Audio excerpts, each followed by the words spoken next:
Father, we pray that in the name of Jesus, that Father God, you may speak to us today.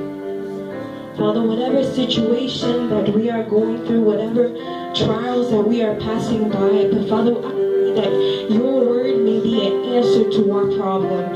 Your word may be a solution, Father, that we are seeking for in your presence, Father. Speak to us directly. Speak to us, Lord. We desire to hear a word from you, a life-changing from you. Father, we don't want to leave this place the same way that we came, God. Seigneur, we just want to prepare our hearts.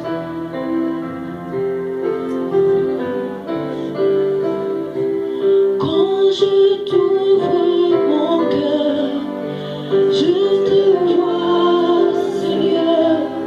Quand je t'ouvre mon cœur, je t'entends me parler. Et ta voix dans mon cœur toujours demeure. Et j'arrive à chaque heure, coule comme quand je t'ouvre mon cœur, je te vois, Seigneur. Quand je t'ouvre mon cœur, je t'entends me parler. Et ta loi dans mon cœur toujours demeure. Et ta vie à chaque heure coule. Ce soir je t'ouvre mon cœur. Quand je t'ouvre mon cœur, je te vois, Seigneur. Quand je t'ouvre mon cœur, je t'entends me parler. Et ta loi dans mon cœur toujours demeure. Et ta vie à chaque heure coule comme Seigneur, je t'ouvre mon cœur, je t'ouvre mon cœur, je te vois, Seigneur. Quand je t'ouvre mon cœur, je t'entends me parler. Et ta loi dans mon cœur toujours demeure. Et ta vie à chaque heure coule comme un temps. Shanderebo Santarabasaya. Que ta vie coule comme un torrent, Seigneur Père, que ta vie déborde ici, que ton esprit déborde ici. Merci pour ce mois de sensibilité et ce mois où tu fais un travail de sensibilisation à l'intérieur de nous. Merci pour le don de ton esprit. Merci pour le don de ta vie. Au nom de Jésus, avec action de grâce, nous avons ainsi prié. Amen. Amen. Amen. Gloire au Seigneur. Quelqu'un peut bien célébrer le Seigneur. Tout le monde de ça.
Quelqu'un lève avec moi sa main droite et dit, Père, libère sur moi la portion de ce soir. Libère sur moi la portion de ce soir. Dis, Père, donne-moi de ne pas quitter ces lieux sans recevoir la portion qu'il me faut ce soir. Au nom de Jésus. Amen. Vous pouvez répondre votre place. Yes, Lord. Nous sommes en train, comme église et comme famille, de passer un moment de sensibilité en esprit. C'est tout un mois que nous avons appelé les mois de sensibilité. C'est tout un mois que nous avons appelé le mois de sensibilité. Et nous serons en train de enseigner sur la sensibilité les jeudis. Quelqu'un avait été béni les jeudis ici? Je vois certains visages tristes. Mais c'est resté sur live. Yes. Pierrot, nice to see you. Diamond, nice to see you. Maître Glody, nice to see you. Nous sommes en train, comme église et comme famille, en train de passer sur les enseignements que nous avons intitulés la sensibilité le jeudi et tout le mois. Mais nous allons continuer aujourd'hui. Je vais finir avec ce que nous avons commencé depuis la semaine passée, la maison du potier. Nous sommes en train de parler de choix aussi. Chaque dimanche, on aborde de manière stratégique les différents grands choix de la destinée. On a parlé du plus grand choix de la destinée numéro 1, qui était de faire de Christ le premier choix de sa vie. On a abordé les deuxièmes choix les plus grands de la destinée, qui était celui, pardonnez pour la chaleur qu'il y a ici, souffrez avec le temps. J'avais amené ma veste moi-même que j'ai abandonnée quelque part à cause de la chaleur qu'il y a ici. Je crois que Dieu va entendre au cri de nos cœurs. Amen. Soyez patients avec nous, nous allons quelque part. Et nous avons commencé depuis la semaine passée à étudier les grands choix de la destinée numéro 2. Nous avons appelé l'Église. Et nous avons dit que l'Église n'était pas un lieu de rencontre. L'Église n'est pas un lieu où on va pour se rassembler simplement en famille. L'Église n'est pas une destination. L'Église n'est pas un lieu où on va que lorsqu'on a une meilleure voiture ou bien une nouvelle voiture, ou bien lorsqu'on a de nouveaux vêtements. Nous avons dit que l'Église est une entité spirituelle. Quelqu'un dit avec moi, l'Église est une entité spirituelle. L'Église est une identité nouvelle en Christ. Lorsque nous recevons Christ, nous devenons cependant le corps du Christ, les temples du Saint-Esprit. L'Église est une entité spirituelle et l'Église est une identité spirituelle que nous avons. Troisièmement, l'Église est aussi une famille à laquelle nous participons. Nous avons commencé depuis la semaine passée à refuser la mentalité selon laquelle il faudrait aller à l'église. Nous avons dit qu'il n'est pas intéressant ou qu'il n'est pas biblique pour les enfants de Dieu d'aller à l'église. Mais nous devons être plantés à l'église. Nous sommes dans le psaume 92, psaume 92. Psaume 92, psaume 92. C'est là que le psalmiste est en train de dire qu'ils sont beaux, qu'ils sont merveilleux, qu'ils fleurissent, ceux qui sont plantés dans la maison de l'Éternel. Je pense que ça doit être vers le verset 6 qu'il est en train de mettre cette emphase-là, pour dire qu'ils sont beaux, ceux-là qui sont plantés dans la maison du Seigneur. C'est ce que nous avons commencé à voir la semaine passée, en disant qu'il y a une très grande différence entre ceux qui sont plantés dans la maison du Seigneur et ceux qui vont à l'église. Et nous nous sommes dit que nous devons être de ceux-là qui ne vont pas à l'église, mais que nous devons être de ceux-là qui sont plantés dans la maison du Seigneur. Je vais carrément ouvrir une parenthèse. Dans les jours à venir, je ne serai plus celui qui sera en train de rappeler les messages passés, mais ce sera tout un ministère. Il y aura quelqu'un qui aura tout un ministère en charge avant que je ne passe pour apporter la parole. Quelqu'un qui sera en charge de tout un ministère pour le ministère de communication et des rappels. Quelqu'un sera en charge de ça. Nous étions dans Jérémie chapitre 18. Allons là-bas aussi ce soir. Jérémie chapitre 18. Nous allons commencer par là et nous allons carrément entrer dans ce que nous avons pour ce soir. Jérémie chapitre 18.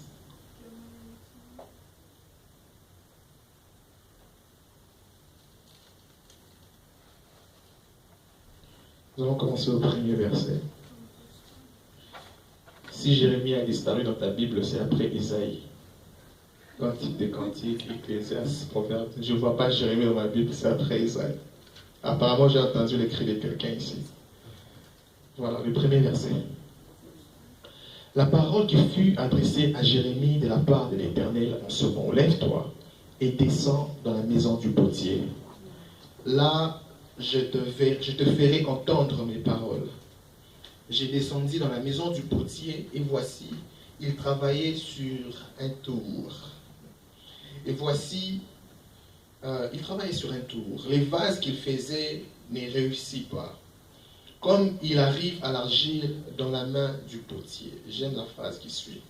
Il en refit une autre vase, tel qu'il trouva bon de le faire. Et la parole de l'Éternel me fut adressée en ce mot. Ne puis-je pas agir envers vous comme ces potiers, maison d'Israël, dit l'Éternel. Allons dans Marc chapitre 5, le premier verset. Marc chapitre 5, le premier verset. Le texte que nous serons en train de lire dans Marc chapitre 5 se trouve dans tous les évangiles. Vous le verrez aussi dans Matthieu chapitre 8 et dans Luc chapitre 8 à partir du verset 26 et 27. Mais ce soir, nous avons choisi carrément Marc chapitre 5. C'est là qu'il a un peu le détail dont nous avons besoin. Le premier verset, la Bible déclare, nous y sommes. Nous y sommes. Great. Ils arrivèrent à l'autre bord de la mer, dans les pays des Gadarénéens. Aussitôt que Jésus fut hors de la barque, il vint au-devant de lui un homme sortant du sépulcre. Il était possédé d'un esprit impur. Cet homme avait sa demeure dans le sépulcre et personne ne pouvait plus les lier, même avec une chaîne. Car souvent il avait eu les fers aux pieds et avait été lié des chaînes, mais il avait rompu les chaînes et brisé les fers. Et personne n'avait la force de le dompter. Il était sans cesse, nuit et jour, dans les sépulcres et sur les montagnes, criant et se meurtrissant avec des pierres. Ayant vu Jésus, il accourut, se prosternant devant lui, et s'écria d'une voix forte, « Qu'a-t-il entre moi et toi, Jésus, fils de Dieu ?» C'est bizarre qu'un démoniaque mentionne le nom de Jésus. Quelqu'un a vu ça? Qu'a-t-il entre toi et moi, Jésus, fils de Dieu, fils du Très-Haut? Je t'en conjure au nom de Dieu. Quoi? Je t'en conjure au nom de Dieu, ne me tourmente pas. Car Jésus disait, hors de cet homme, esprit impur, et il lui demanda, quel est ton nom? Légion est mon nom, lui répondit-il, car nous sommes plusieurs. Allons dans Luc chapitre 8, c'est le même texte, mais nous voulons voir quelque chose de très important. Je sens l'esprit d'enseignement ici. Nous pouvons voir quelque chose de très important que nous voulons souligner. C'est vers le verset 27. Luc 8, allons vers le verset 27. Yes, Lord. Thank you for the overflow of your spirit here. Je commence au verset 26. Ils abordèrent dans les pays des Garasénéens, qui est vis-à-vis de la Galilée. Lorsque Jésus fut descendu à terre, il vint au-devant de lui un homme de la ville qui était possédé de plusieurs démons. Et j'aime la phrase qui suit, depuis longtemps. Alors là, on décrit comment apparaissait la personne. Il ne portait point de vêtements et avait sa demeure non dans une maison. Quelqu'un voit ça? Il avait sa demeure non dans une maison, mais où?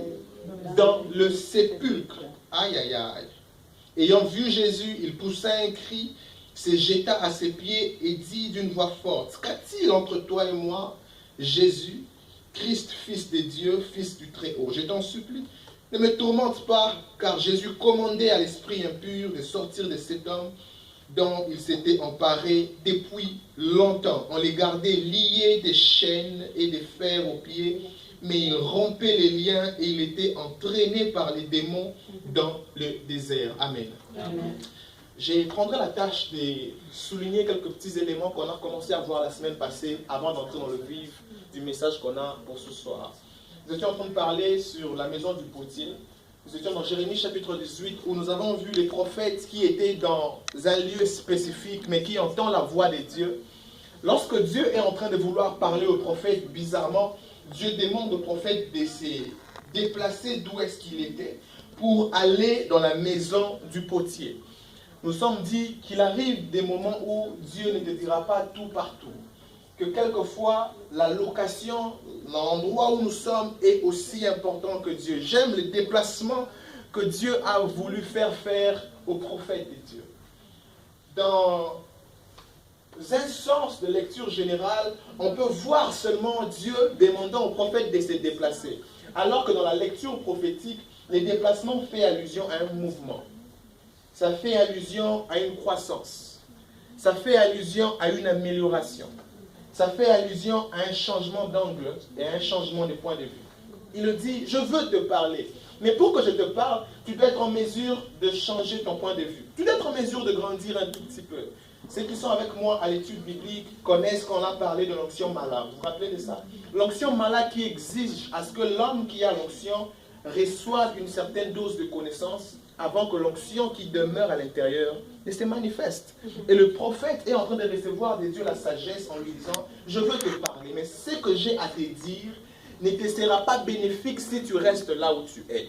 Pour que tu arrives à accéder à la parole que j'ai pour toi, tu dois quitter là où tu es et faire quelques pas vers la maison du potier. Nous avons décrit que les potiers étaient Dieu lui-même. La maison du potier était l'église, la maison de Dieu, que nous avons appelée aussi Bethel dans Genèse chapitre 28, comme Jacob l'a vu. Et que l'argile dont le potier travaillait avec était nous. Nous avons peint comment lorsque l'argile arrive entre les mains du potier, j'ai envie qu'on nous crée un boulevard ici. J'ai envie d'arriver vers Scott là-bas, il m'inspire. J'aime son regard. Ça sent que quelqu'un qui a envie, il a soif. J'aime les gens comme ça. God bless you. Son regard is preaching something for me. Yeah. Alors j'ai envie de traverser, carrément aller là-bas. Preach to him. Donne-moi aussi ces regards-là, je vais venir. Et l'argile, nous avons dit, ressemble la plupart de nous. Combien est-ce que nous venons dans la maison de Dieu? L'argile vient de manière si légère. Genèse chapitre 1. Le commencement de la plupart des enfants de Dieu commence par le lieu où nous sommes informes et vides. L'argile vient dans la maison du potier étant informe et vide, tout léger. Dieu commence à mettre des éléments, entre autres de l'eau, pour faire la pâte, et commencer à mettre l'argile sur le tour. Et nous avons dit, le prophète entre, mais lorsque le prophète observe le potier en train de travailler, la Bible déclare que le prophète remarque à tout regard, à tout premier regard, il voit que le vase que le potier était en train de faire ne réussissait pas. Mais il dit une phrase qui vient juste après, il dit comme il arrive à tout potier.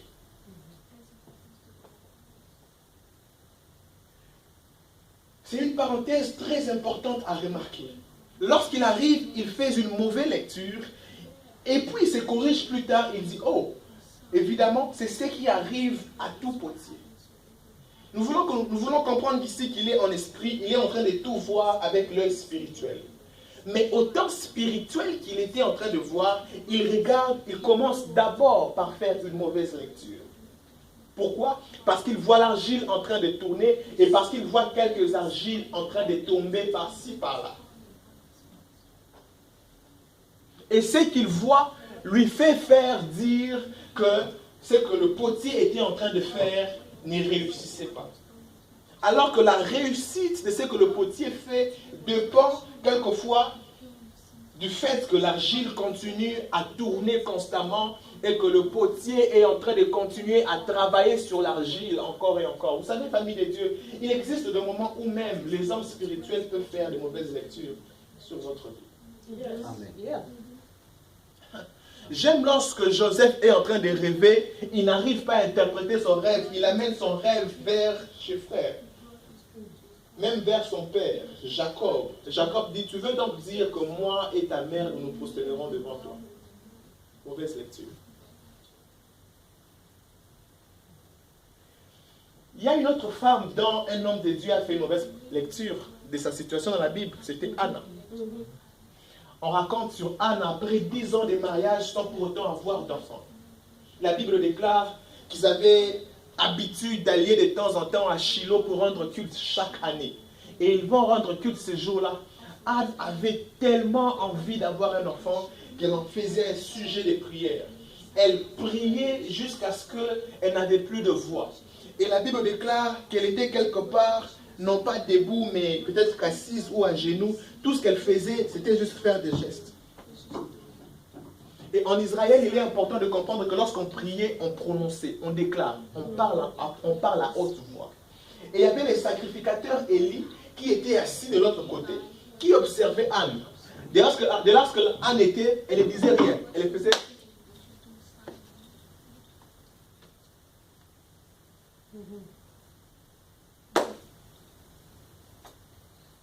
Et le prophète observe de loin, il dit, regarde-moi cette dame ici. Elle va cesser de prendre les 20 ans.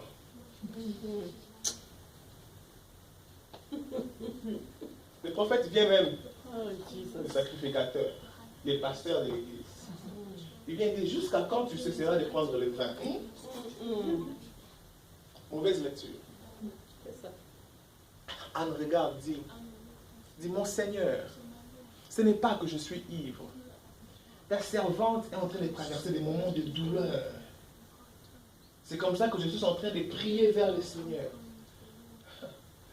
Et les sacrificateurs, Élie ne laisse même pas Anne finir ce qu'elle avait à dire. Il dit encore que le Seigneur t'accorde ce dont tu as demandé à prier. Et puis il est parti. Il n'a même pas entendu ce que Anne voulait demander en prière. Que le Seigneur t'accorde. Et puis il est parti. C'est ça aussi un signe quelquefois qui peint l'image de combien il arrive de fois que quelquefois même les hommes spirituels peuvent manquer l'interprétation du travail que Dieu est en train de faire dans ta vie, dans une saison particulière de ta vie. La vie est faite de saisons et de temps. La vie est faite des circonstances. La vie est faite des moments. J'étais en train d'apprendre de manière étonnante aujourd'hui comment la Terre tournait. I need 3 people. I need 3 volunteers. 3 people. Comment la Terre tournait? So, la Terre fait 2 mouvements. Vous connaissez, n'est-ce pas? Yes. La Terre fait quel mouvement? La révolution. Et la rotation et la translation. Good.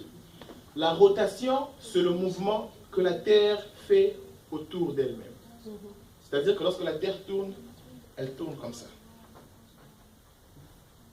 Et c'est par la rotation qu'on a un jour. C'est-à-dire que la Terre tourne autour d'elle-même pendant 24 heures. Ok? Mais or, le fait que la Terre tourne autour d'elle-même, la Terre tourne autour du Soleil. Et c'est par le tour que la Terre fait autour du Soleil qu'on a une année.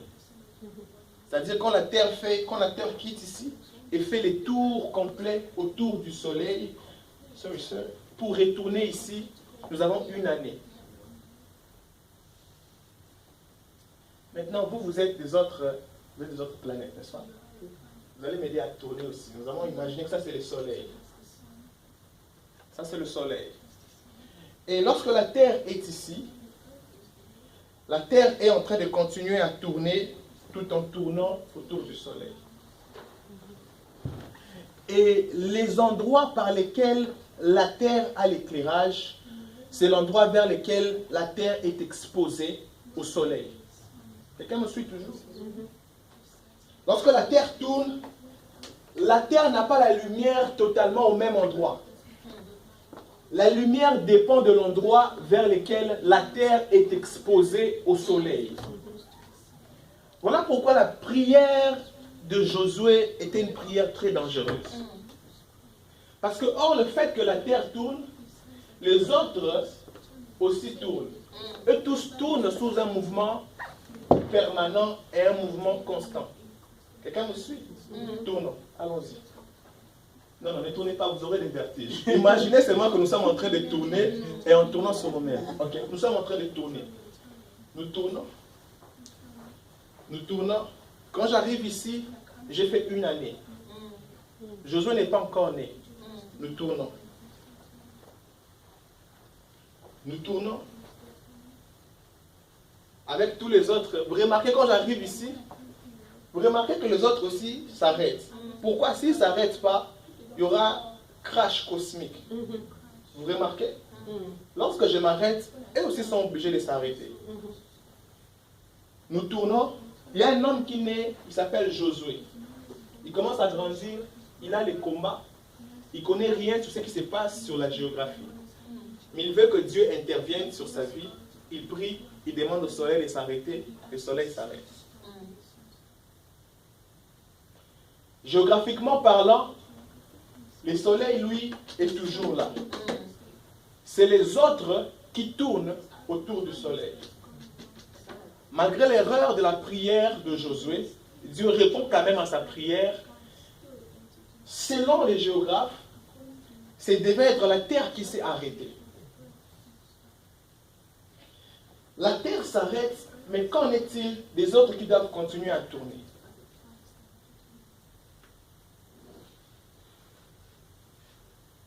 Si les autres ne s'arrêtent pas, ici nous aurons crash cosmique. Mais un homme comme Josué, qui a compris que son Père est créateur de toutes choses, il dit, Seigneur, ce temps ici ne doit pas me dépasser sans que je n'accomplisse la mission pour laquelle tu m'as. Il a dit, je ne laisse pas ce temps ici me passer outre. Il dit au Seigneur, débrouille-toi de manière géographique. Je ne sais pas ce qui va arriver au monde, mais débrouille-toi de manière à ce que cette saison ne me passe pas. Je ne sais pas, j'ai rencontré des gens qui savent prier. Sa prière met tout le monde en équation. Certains géographes disent le problème qu'on a en février, qui a 29 jours là. C'est Josué qui a créé ça. C'est Josué qui a enlevé ces 1 jour là dans le calendrier. La prière d'un homme.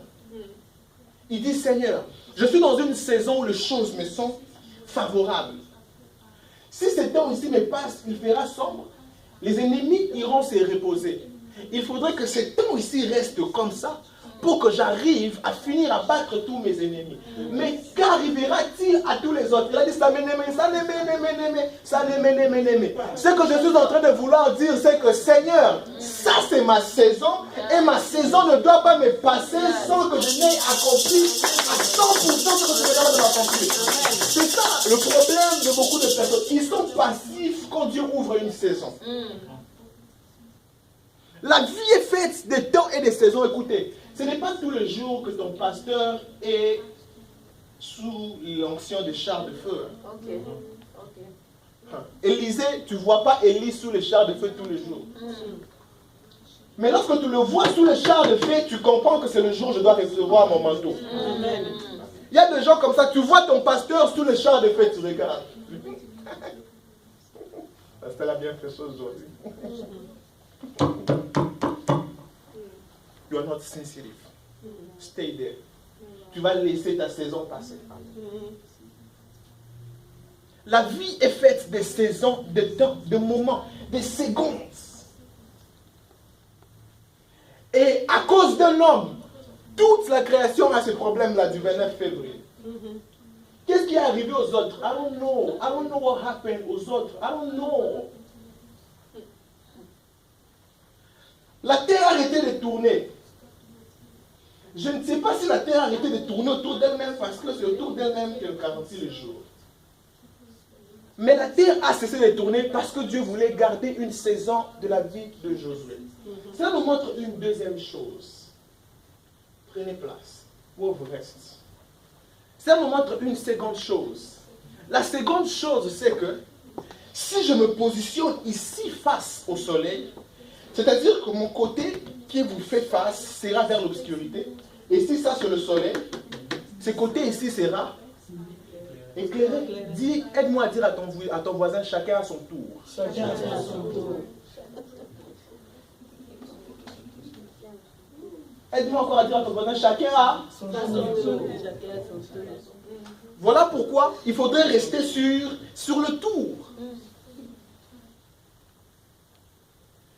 Si je suis ici, l'essentiel, c'est que je continue à tourner. Parce que si je continue à tourner, ce côté de moi qui est obscur aujourd'hui ne sera pas obscur demain. Aussi longtemps que je continue à tourner. La clé, c'est de rester sur le tour. Plus je tourne, plus demain, les obscurités qui étaient hier ne resteront pas toujours obscures. Amen. Voilà pourquoi on dit quelquefois, quelle que soit la durée de la nuit, le soleil finira par apparaître. Pourquoi? Parce que le monde tourne. Il est important de comprendre à l'Église que chaque personne a son tour. La bénédiction de l'autre n'empêche pas ma bénédiction. D'ailleurs, l'élévation de l'autre n'est pas synonyme à mon échec. Amen.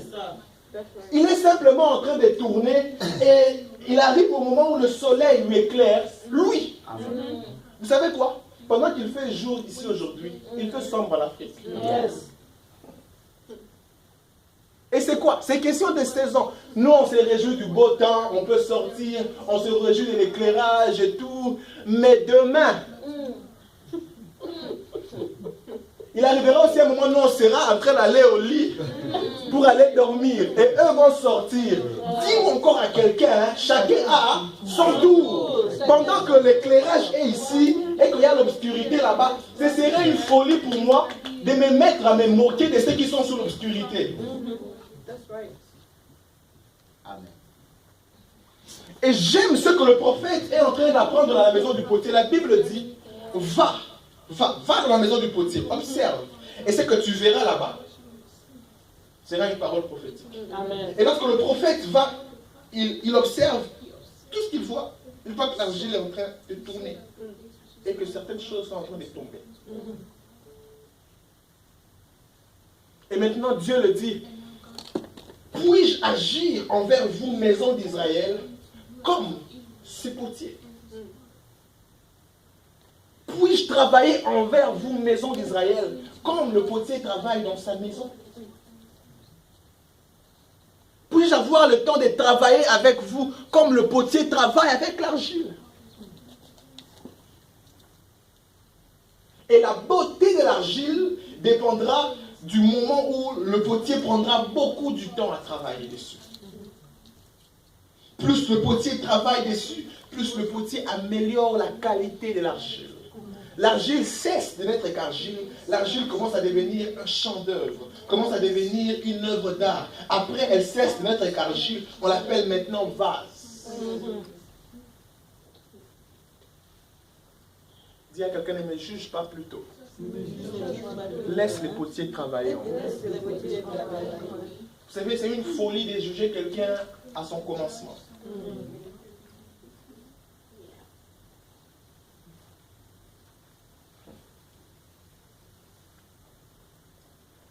Je suis allé au ciné à Nidju, just stay there. Je suis allé au ciné. Je suis allé suivre Simba, The Lion King. C'était juste vu un dessin animé. Je suis allé suivre ça en film maintenant. Le petit Simba devait devenir roi. Et he was bragging about the fact that he's going to become a king. Alors son oncle Scar, le frère de son père, Mufasa, était en train de vouloir détourner le petit roi en devenir de ce qu'il devait devenir. Il l'envoyait dans des lieux qui étaient très éloignés que les lieux du trône. Il lui disait, écoute, va là-bas. C'est là-bas que les personnes qui doivent devenir rois arrivent. Alors que c'est des endroits où habitent des hyènes. Il savait que si les petits lions vont là-bas, il ne saura pas se défendre, on va le manger. Il disait, quitte ici, va là-bas. Alors que là où les petits étaient, c'était l'endroit où il apprendra à voir et à devenir roi. Mais Scar, sachant qu'il est beaucoup plus facile de tuer un lionceau qu'un lion. Il n'attend pas à ce que le petit lionceau devienne lion. Il lui envoie plutôt dans des lieux qui sera pour lui dangereux. Il les sort du lieu qui devrait être planté. Quelqu'un me suit? C'est avantageux pour ces bébés lions-là de rester jouer là-bas dans la tanière des lions. Il voit son père dormir, ce n'est pas un problème, mais reste là. Parce que c'est là que tu apprends à devenir lion. Amen.